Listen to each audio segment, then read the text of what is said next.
नमस्कार. न्यूज डंकामध्ये मी महेश विचारे आपल्या सगळ्यांचं मनपूर्वक स्वागत करतो. मित्रांनो, गेल्या 1.25 ते 1.5 वर्षाच्या काळामध्ये महाराष्ट्रामध्ये जे देवेंद्र फडणवीस, एकनाथ शिंदे आणि आता त्यांच्यासोबत अजित पवारसुद्धा आलेले आहेत, ते हे सरकार आल्यापासून त्यांच्यावर आरोप केले जात आहेत. आणि कोणतेही सरकार असेल तर त्यावर आरोप होतात, पण हे आरोप केवळ आरोपापुरते असतात. त्याच्यामध्ये तथ्य कोणतं आहे, काही पुरावे देऊन हे आरोप कसे खरे आहेत, कसे ते सत्य आहेत हे सांगण्याचा मात्र फार कमी वेळा प्रयत्न होतो.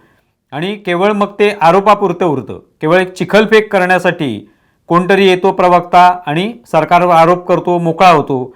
पुढच्या वेळेला त्याचा काही खुलासा दिला की नवीन आरोप करायला ते मोकळे असतात. ही आरोपांची मालिका सुरू आहे.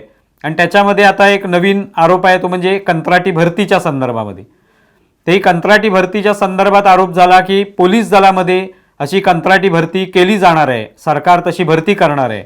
मग त्यातून काय काय प्रश्न निर्माण होतील, हे प्रश्न काय असतील आणि कसा महाराष्ट्रापुढे मोठं संकट निर्माण झाले, असा एक विरोधकांनी त्या ठिकाणी आरोप करायला सुरुवात केली. आता त्यावरचं देवेंद्र फडणवीसांनी स्पष्टीकरण दिलेलं आहे. त्यांनी पत्रकार परिषद घेतली आणि याविषयीचं आपलं जे काय मत आहे ते व्यवस्थित आकडेवारीसह आणि यापूर्वीचे जे काय पुरावे आहेत त्यासह ते दाखवून दिलं महाराष्ट्राला. याच विषयावर आपण बोलायचे, पण त्यापूर्वी एक आवाहन, ते म्हणजे 1 नोव्हेंबरला न्यूज डंकाचा दसरा दिवाळी अंक प्रकाशित होतोय. महाराष्ट्राचे उपमुख्यमंत्री अजित पवार यांच्या उपस्थितीत त्यांच्या शुभ हस्ते या अंकाचा प्रकाशन होणार आहे. आणि दादरच्या स्वातंत्र्यवीर सावरकर राष्ट्रीय स्मारकामध्ये संध्याकाळी 5:30 वाजता हा कार्यक्रम होणार आहे. तर त्या कार्यक्रमासाठी आपण जरूर उपस्थित राहावं.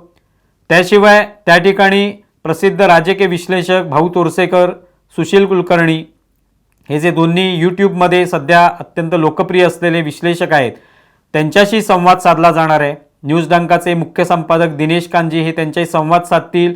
लोकांनाही त्यावेळेला प्रश्न विचारण्याची एक संधी मिळणार आहे. तेव्हा या अशा भव्य कार्यक्रमाचं आपण लाभ घ्यावा. आणि त्यासाठी आमच्या व्हिडिओमध्ये जो नोंदणी क्रमांक आहे, त्या नोंदणी क्रमांकावर तुम्ही स्वतःचं नाव, पत्ता हा नोंदवावा, जेणेकरून तुम्हाला तिथे उपस्थित राहता येईल आणि या कार्यक्रमाचा लाभ घेता येईल. आता आपण मुख्य या व्हिडिओच्या विषयाकडे वळूया. तर देवेंद्र फडणवीसांनी कंत्राटी भरतीच्या संदर्भात पत्रकार परिषद घेतली आणि आपलं स्पष्टीकरण, सरकारचं जे स्पष्टीकरण आहे ते त्या माध्यमातून केलं. कंत्राटी भरतीचे गेल्या काही महिन्यांपासून आरोप होत आहेत की पोलीस दलामध्ये कंत्राटी भरती केली जाणार आहे, 3,000 पोलीस भरती केले जाणार आहेत. मग काय होणार? सुप्रिया सुळे म्हणाल्या होत्या की आरक्षणाचं काय होणार, आरक्षणच रद्द होणार, सगळेच पोलीस आता कंत्राटी भरतीवरच घेतले जाणार, असं शेवटी सुप्रिया सुळे अशा पद्धतीचेच आरोप करतात. त्याच्यामध्ये केवळ एक आरोप करण्याचा उद्देश असतो, त्यात काय वास्तव आहे, तथ्य आहे, याच्याशी काय संबंध नसतो. संजय राऊतांनी आरोप केले, सगळ्यात या पक्षांनी, राष्ट्रवादी काँग्रेस असेल, काँग्रेस असेल, सगळ्यांनी यावर जो काही त्यांना लाभ उठवायचा आहे तो त्यांनी उठवला की कसं महाराष्ट्रामध्ये सगळं वाटोळं होणार आहे कंत्राटी भरतीमुळे. आणि याच्यावरच मग देवेंद्र फडणवीसांनी स्पष्टीकरण दिलं की नेमकं कंत्राटी भरती म्हणजे काय आहे, ही पहिल्यांदा जशी भरती होते का, किंवा त्याच्यामागचे काय पुरावे आहेत, हे सगळे त्यांनी कागदोपत्री दाखवून दिले. आणि त्याच्यात हे स्पष्ट केलं त्यांनी की अशी काय कंत्राटी भरती पहिल्यांदाच होते अशातला भाग नव्हे. आणि कंत्राटी भरती म्हणजे आता नियमित भरती जी आहे ती होणारच नाही. पोलिसांना जे काही इतर लाभ मिळतात, कायम जी नोकरी असते त्याच्यामधले लाभ असतात ते मिळणारच नाही. आता सगळेच पोलीस कंत्राटी असतील असं अजिबात नाही आहे. कंत्राटी भरती 2003 पासून वेगवेगळ्या डिपार्टमेंटसाठी केली गेलेली आहे. म्हणजे त्याच्यामध्ये मग अशोक चव्हाण मुख्यमंत्री होते, काँग्रेस राष्ट्रवादीची सरकार होती, पृथ्वीराज चव्हाण 2011 मध्ये मुख्यमंत्री असताना त्यांच्या काळातही अनेक वेळेला अशी भरती झाली. उद्धव ठाकरे हे मुख्यमंत्री झाल्यानंतर सुद्धा अशी भरती झाली वेगवेगळ्या डिपार्टमेंटसाठी. त्यामुळे कंत्राटी भरती जणू काही देवेंद्र फडणवीस, एकनाथ शिंदे, अजित पवार यांचं सरकार आल्यानंतरच नवीन शब्द हा जन्माला आला. आणि यापूर्वी काय माहितीच नव्हतं आपल्याला कंत्राटी भरती वगैरे काय असतं, किंवा बाह्य सेवा आपल्याला उपलब्ध करून घेणं वेगवेगळ्या मंडळांकडून, हे आपल्याला कधी माहितीच नव्हतं. आणि याच सरकारने हे सगळं काय सुरू केलं आणि त्यामुळे आता महाराष्ट्र संकटात सापडणार आहे. सगळ्यात नोकऱ्या जाणार आहेत, सगळीच बेरोजगारी सगळीकडे पसरणार आहे, असं एक वातावरण विरोधकांनी निर्माण करायला सुरुवात केली. तर प्रत्यक्षामध्ये अशी भरती वेगवेगळ्या खात्यांसाठी सगळ्या या मुख्यमंत्र्यांनी केलेली आहे, जे आज आरोप करतायत. त्याचबरोबर शरद पवार हे सुद्धा महाविकास आघाडीचं सरकार होतं त्यावेळेला त्यांचे कर्ते धरते होते, त्यामुळे त्यांनाही हे माहिती नाही अशातला भाग नाही. त्यामुळे ही भरती झालेली आहे. आणि आता सुद्धा देवेंद्र फडणवीसांनी स्पष्ट केलं की कशासाठी भरती होते, तर जी काही भरती मुख्य झालेली आहे 2021 मध्ये पोलीस दलामध्ये 7,000 पदांची, त्या सगळ्या पोलिसांचं ट्रेनिंग सुरू आहे, त्यांचं प्रशिक्षण सुरू आहे. तो प्रशिक्षण काळ संपल्यानंतर ते त्या ठिकाणी रुजू होतील पोलीस दलामध्ये. पण तेवढ्या दरम्यानच्या काळामध्ये तिथे जी गरज आहे मनुष्यबळाची ती भागवण्यासाठी महाराष्ट्र राज्य जे सुरक्षा मंडळ आहे त्यातले काही लोक हे तिथे घेतले जाणार आहेत, जेणेकरून त्या ठिकाणी जिथे इथे आवश्यकता भासते पोलिसांची, कुमक लागते पोलिसांची, अशा ठिकाणी पोलीस जे आहेत ते उपयोगात आणले जाऊ शकतात. आणि ती कंत्राटी भरती आहे. आता अर्थातच फडणवीसांनी हे सुद्धा स्पष्ट केलं की हा GRच आता रद्द करण्यात आलेला आहे. जो GR आतापर्यंत अनेक वर्ष वापरण्यात आला वेगवेगळे त्याच्यामध्ये बदल करत. अगदी फडणवीसांनी सांगितलं 2014 मध्ये मी मुख्यमंत्री असताना सुद्धा आम्ही अशा पद्धतीने भरती केली. पण आत्ता आपण पाहिलं तर ही भरती करत असताना त्या ठिकाणी काही एजन्सीजना नेमण्यात आलं आणि त्या एजन्सी ज्या आहेत त्या जास्त अव्वाच्या सव्वा पैसे घेत होत्या सरकारकडून, तर ते सुद्धा कमी करण्यात आले दर आणि शेवटी GRच रद्द करण्यात आलेलं आहे. आता याविषयी विरोधकांचं काय म्हणणं आहे, तर विरोधकांपैकी ज्या वेळेला अनिल देशमुखांना विचारण्यात आलं त्यांनी पत्रकार परिषद घेतली आणि त्यांनी सांगितलं आम्ही मागणीच केली होती हा GR रद्द करा, त्यामुळे आता फडणवीसांनी तो रद्द केलाय. आता याला गिरे तुम्ही टांग उपर असंच म्हणतात. कारण तुमच्या काळामध्ये तुम्ही काँग्रेस राष्ट्रवादीची सरकार इतके वर्ष आहात, त्यावेळेला कंत्राटी भरती केली. उद्धव ठाकरेंच्या काळात स्वतः अनिल देशमुख गृहमंत्री होते तेव्हाही कंत्राटी भरती करण्यात आलेली आहे. मग आज फक्त तुम्ही मागणी केलीत कंत्राटी भरती रद्द करा, मग तुम्ही का तुमच्या काळामध्ये रद्द केली नाहीत? जे काय वेगवेगळ्या डिपार्टमेंटसाठी कंत्राटी भरती केली जात होती सगळी रद्द करायची आणि नियमित जे काय भरती होते त्याच पद्धतीने भरती करायची. पण मनुष्यबळाची गरज असते म्हणून हे करावं लागतं. हे माहिती असताना सुद्धा लोकांची दिशाभूल करायची. फडणवीस म्हणाले की तरुणांमध्ये, महाराष्ट्रातल्या तरुणांमध्ये असंतोषाचं वातावरण तयार करणं हेच विरोधकांचं काम आहे. त्यांना काय फडणवीस किंवा एकनाथ शिंदे यांचं सरकार काही चुकीच्या गोष्टी करत असेल तर ते दाखवून देणं हे त्यांचं काम नाहीये. तर चुकीच्या गोष्टी लोकांच्या माथी मारायच्या, बनावट गोष्टी तयार करायच्या किंवा दिशाभूल करायची आणि त्यातून एक असंतोष निर्माण करायचा, तेच काम आहे. आणि त्यातून मग असंतोष निर्माण करण्याचा प्रयत्न झाला की बघा हे सरकार जे ते कंत्राटी भरती करते, आता तुम्हाला नोकऱ्याच मिळणार नाहीत, आता तुमचं आरक्षण सगळं हिसकावून घेतलं जाणार.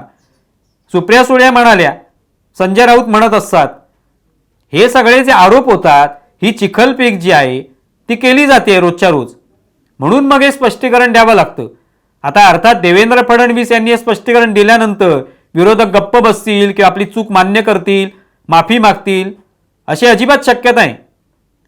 फडणवीस म्हणाले की त्यांनी माफी मागितली पाहिजे, पण ते माफी मागतील याची अजिबात शक्यता नाही. उलट नवीन काहीतरी आरोप शोधून काढतील किंवा या सगळ्या देवेंद्र फडणवीसांच्या स्पष्टीकरणाला वेगळं वळण देण्याचा सुद्धा प्रयत्न करतील की बघा कसं आम्ही मागणी केली म्हणूनच हे सगळं शेवटी GR रद्द करावा लागला. मग बघा कसं शेवटी आम्ही तरुणांसाठी कसा महत्वाची मागणी केली होती हे सांगण्याचा प्रयत्न ते करणार आहेत. पण आपल्या काळामध्ये आपण अशी कंत्राटी भरती केली होती किंवा ती का केली होती, त्या ठिकाणी नेमकं काय त्याचा फायदा झाला किंवा काय नुकसान झालं महाराष्ट्राचं, हे कोणी सांगणार नाही. आणि याच्यामध्ये मीडियाची सुद्धा महत्वाची भूमिका आहे.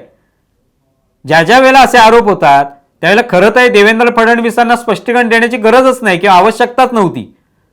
जर पत्रकारांनी तेव्हाच विचारलं असतं, मीडियाने विचारलं असतं की बाबा कंत्राटी भरती संदर्भात तुम्ही आरोप करताय पण अशी भरती यापूर्वी झालेली आहे, मग ती भरती काय होती, ती का केली गेली, तेव्हा आरक्षणाचा मुद्दा आला नाही का? पण कोणी तेव्हा प्रश्न विचारला नाही. कारण सध्या संजय राऊत यांनी आरोप करायचे, सुप्रिया सुळेंनी आरोप करायचे किंवा महाविकास आघाडीतल्या कोणत्याही नेत्याने काही म्हणाले ते आरोप करायचे, ते आरोप फक्त दाखवायचे, ती चिखलफेक केलेली दाखवायची, एवढंच फक्त काम आता मीडिया करते. त्यामुळे त्यांनी कोणतेही प्रश्न विचारले नाहीत. फडणवीसांना मात्र सगळे प्रश्न विचारले त्यांनी की जणू काही फडणवीस काहीतरी खोटं बोलतायत का हे तपासण्याचा प्रयत्न त्यांनी केला. पण मग संजय राऊत जेव्हा काही आरोप करतात तेव्हा ते खरे आहेत का, त्याच्यामध्ये काही तथ्य आहे का, त्याची आपण काहीतरी वेगळ्या पद्धतीने खातरजमा करूया का, असा कोणताही प्रश्न त्या ठिकाणी पत्रकारांना पडत नाही. आणि मग हे आरोप खरे वाटायला लागतात लोकांना. आणि म्हणून मीडियाची यातली भूमिका ही संदिग्ध आहे, संशयास्पद आहे, की तुम्ही कोणत्याही प्रकारचे प्रश्न त्यांना विचारत नाही. त्यामुळे मग हे खुलासे करावे लागतात. आणि पुन्हा हे खुलासे केल्यानंतर सुद्धा त्याच्यावर सुद्धा विरोधक पुन्हा आपल्या पद्धतीने खोटी काहीतरी कारणं त्या ठिकाणी सांगणार, खोटी माहिती देणार आणि नवीन पुन्हा त्याला वळण देणार. फडणवीस या कार्यक्रमात म्हणाले, म्हणजे या पत्रकार परिषदेमध्ये, की ही जी काही मी माहिती देतोय ही तुम्ही दाखवा. आता अर्थात त्यावेळेला ललित पाटील या संदर्भातला सुद्धा प्रश्न विचारण्यात आला, तेव्हा ते म्हणाले की मी काय सगळी या ललित पाटील संदर्भात बोलणार नाहीये, कारण तुम्ही हे ललित पाटील प्रकरणात लावून धराल आणि आज जी मी कंत्राटी भरती संदर्भात माहिती दिली आहे ती तुम्ही दाखवणार नाहीत. तेव्हा पत्रकार म्हणाले की नाही, ते लाईव्ह चालू आहे त्यामुळे सगळ्यांनाच दिसतंय. ते म्हणजे लाईव्ह चालू आहे ते मान्य आहे, पण तुम्ही ते दिवसभर दाखवणार का, दिवसातून किती वेळा दाखवणार. जर तुम्ही ते दिवसभर दाखवलंच नाही तर लाईव्ह झाल्यानंतर संपलं, मग कोणी त्या मुद्द्याकडे येणारच नाही. कारण आता आपल्यावर शेकलंय म्हटल्यानंतर आपण कशाला ते दाखवायचं. विरोधक सुद्धा त्यावर काहीच बोलणार नाहीत, कारण आपल्याला शेकलेलं आहे प्रकरण, स्पष्टीकरण मिळालेलं आहे, लोकांसमोर खरं आणि खोटं काय ते समोर आलंय. तेव्हा देवेंद्र फडणवीस यांनी दिलेले स्पष्टीकरण हे एक प्रकारे या सगळ्या विरोधकांचा बुरखा फाडणार आहे, किंबहुना त्यांचे कपडे फाडणारच आहे. पण अर्थात ज्या माणसाला चिखलफेकच करायची असते दिवसभर, भलेही त्याचं स्वतःचं अंग त्याने बरबटलेलं का असेना, हात बरबटलेले असतील, चेहरा बरबटलेला असेल, पण दुसऱ्यावर चिखल फेकायचा आनंद त्याला जर मिळत असेल तर त्याला कोणीच काही करू शकत नाही. तशीच सध्याच्या विरोधकांची अवस्था आहे. तुम्हाला व्हिडिओ कसा वाटला हे जरूर कळवा. आमचा व्हिडिओ जास्तीत जास्त लाईक करा, शेअर करा आणि आमचं यूट्यूब चॅनल सबस्क्राईब करा. धन्यवाद. आमचा व्हिडिओ जास्तीत जास्त लाईक करा, शेअर करा आणि आमचं यूट्यूब चॅनल सबस्क्राईब करा. धन्यवाद.